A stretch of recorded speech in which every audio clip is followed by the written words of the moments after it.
Zorro, holy cow. How how do you live your life daily knowing that you are such an inspiration to so many people? I mean, is that just like a lot of weight to carry on your shoulders? Do you just walk around happy? It's a joy and a privilege, and I'm a very intentional man, and I see life as a limited time offer, meaning we're just here for the season that we're here. We don't know how long that is, but even the longest life is nothing. It's so short. So I every day I'm very intentional about how can I make a difference with my gifts, talents, the platform that I have, the influence that I have. And so my goal is by the end of my life to like have affected countless people because I can't think of there's a famous quote. It says, "The best use of life is to spend it on something that far outlasts it." So the Mm. best use of life is to, and then there's another quote that I like. It's like, "The purpose of life is to plant trees under whose shade you never expect to sit." So in other words, so I wrote this memoir, Maria's Scarf, because I've been working on it for 15 years to honor my mother, to give people a story of hope and dreaming and perseverance. And I thought, what is the most important thing I can give to the world is this incredible story that I've been able to live. And because when I'm no longer here, those words will be speaking from the grave to many future generations. The audiobook will be here for as long as the world is here. And we are all inspired by stories. It is said that mankind lives off of food, clothing, and shelter. But the fourth thing it's essential for our survival is story. And so stories are passed down from generations to generations through books, through mediums and podcasts and movies. And I thought the most powerful thing I have is this great story I've been able to live. And I want to write it so that when I'm no longer here, other mothers can dream for their kids, other fathers can dream, other kids can dream through the life of me and my mother in this overcoming story, because my life is like kind of like Rudy, Rocky, The Blind Side meets Forrest Gump. It's an epic overcoming story, and I thought that is the greatest duty I can give to this planet is share hope and inspiration. So that's what kind of drives me. Yes, I got to live my dream of becoming a world-renowned drummer, but what does it matter if other people don't benefit from it? If it was just a journey of self, then it really meant nothing. But I see my life as a journey of service. How can I serve other people with this amazing life I've been able to live that didn't start off that way? I mean, my story is going from the slums to the spotlight, you know? Right. How do you sit down and pen something like this? I mean, your career is expansive, and your mom played such a huge part in it in encouraging you. And even though you guys had nothing when you look at the scheme of thing, Yeah. and you're like, yeah, but that's not going to stop me. And your mom said, yeah, that's not going to stop you. And how do you sit down and start to put all of this on paper? Because there's just so Well, much. there's so much, you're right, but I was very fortunate that I lived in a family that was very sentimental. So my mother was extremely sentimental. Memories and stories were everything to her, and she always told us all about her childhood stories in Mexico. So we're a family that reminisces, that always talks about our past, so we keep those memories alive. But number one, I started a diary at the age of 10, and I wrote in my diary from 10 into my 20s, and I still have all those diaries, and I transcribed everything I ever wrote in my diary in a Word document so I could have all of that. I also saved every scrap of my childhood, every little program that I played in the band program, every little award, every little certificate, every little Boy Scout thing. Memories were everything to me. So I saved that all, and then I began telling my stories like 40 years ago. I'd be on the road and I'd be with Bobby Brown or New Edition or Lenny Kravitz or Frankie Valli, and I would always tell all my childhood, boyhood stories. And they'd always say, "Man, you have a movie, or your book, your life would make a great book." And so I knew from their responses to so many of my stories that I either had them laughing or crying or really inspired.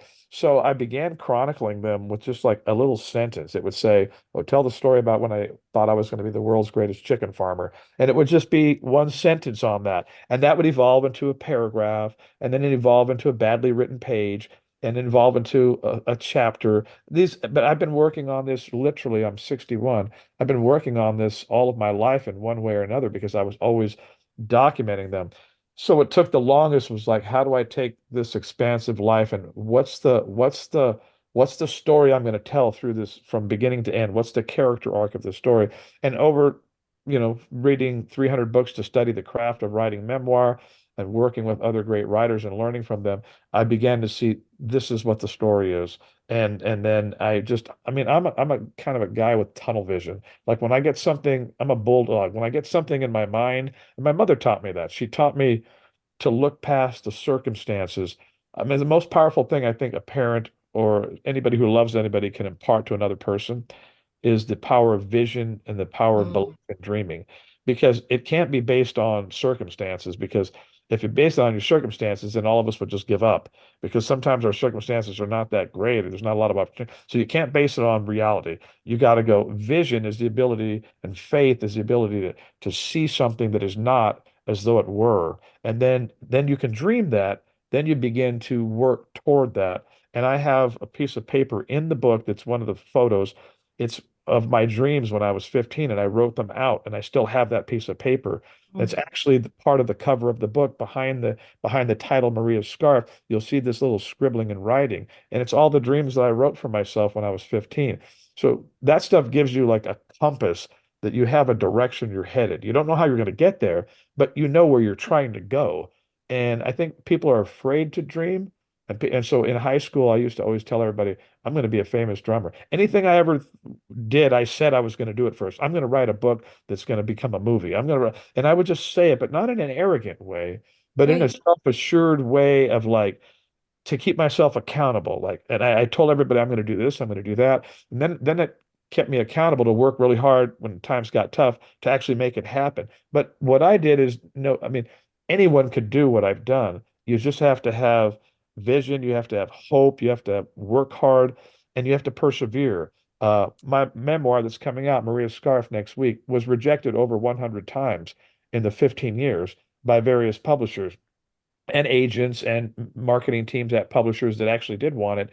But I was like, no, I know what this vision is. I know what God showed me. I know what I'm supposed to do with my life. And those people just, it's not the right timing. They didn't get it. One day the right person will. And I'm so glad it wasn't any earlier because it wouldn't be what it is. It took all these years for me Right.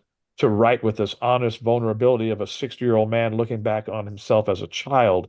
And when you're younger, you might have not have been as vulnerable. You might not be as honest with the story. But when you're older, you don't care anymore. You're closer to heaven, so you go, what do I care? Like, I'm not embarrassed anymore. I'm not ashamed of the poverty we lived in and the things that I did, and so you get freer as you get older.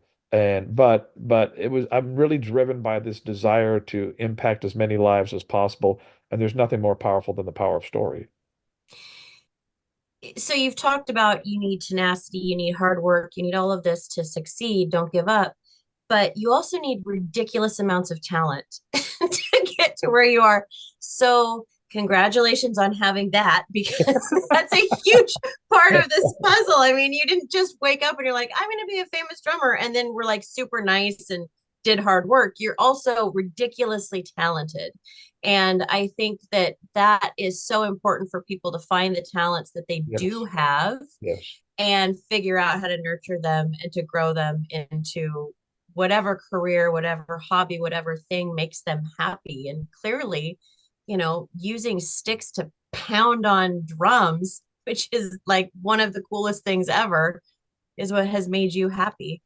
Well, I look at it all as a gift, the talents that we all have, they're gifts from God. We didn't give ourselves talents. If we could, we'd Absolutely. all just choose a talent. So I go, well, this is what God gave me. He gave me the ability to have rhythm, to bring Yep. people joy in this world. So it's my duty and responsibility. But I also feel like the talents that God gives us, they come in the form of a seed. They never come fully developed.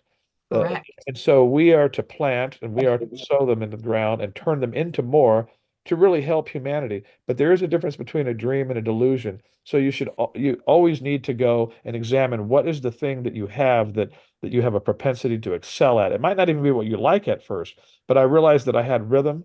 I also realized that I had the ability to tell stories, but I had to work really hard to turn that into more. But yes, the talent, and that's why I'm grateful. That's why I remain humble because I did not give myself talent. So if I became the world's greatest at something, I look at it like okay, God gave me the gift, that was free. The part that I earned and worked is to turn it into more. But the real assignment is how many people's life got better because of my talent. Who did I inspire and who did I help? Because everyone has a talent. It's just, do we discover it? Do we turn it into more? But do you ultimately learn that it's a tool to serve and inspire and bless other people on this planet while you're here? And so I recognize that, and that's what keeps me grounded. Like, hey, when I die, I'm not going to be able to stand before God and go, hey, I was really a great drummer. Don't you remember? And he's going to go, sit down, shut up. I gave you that. That was free. What did you do with it? Whose life got better because I lived? And who did you ultimately help and inspire in the journey with this free gift that I gave you? Yes, I did my part and I turned it into more. But I always say, people ask me sometimes, what's the most impressive thing you've ever seen? I traveled with Paul Allen, the co-founder of Microsoft. I used to travel on his Octopus. So I literally have been with the richest people on planet Earth, the most famous people, but I've also spoken at San Quentin prison to the most hardened criminals of the world. I've been to the jungles of Ghana, Africa, and people say, you've lived this amazing adventure. What's the most impressive thing you've ever seen? And I said, this is the most impressive thing I've ever seen. It's called humility. When someone arrives, and they become great or renowned or famous or rich, the most natural thing is for them to be arrogant and prideful. But when I find somebody who's not, that's the most impressive thing in the world. When you can have all that and walk in humility, realizing it's all just a gift. Nothing's more impressive than that. So God bless, Zoro. You are amazing. Thank you so much for your time today, and I can't wait to talk to you more sometime. You're awesome. Thank you. thank you, Amanda, for the great questions and the honor and privilege of being on your show. God bless you. Take care, my friend. Thank you, Craig. Bye.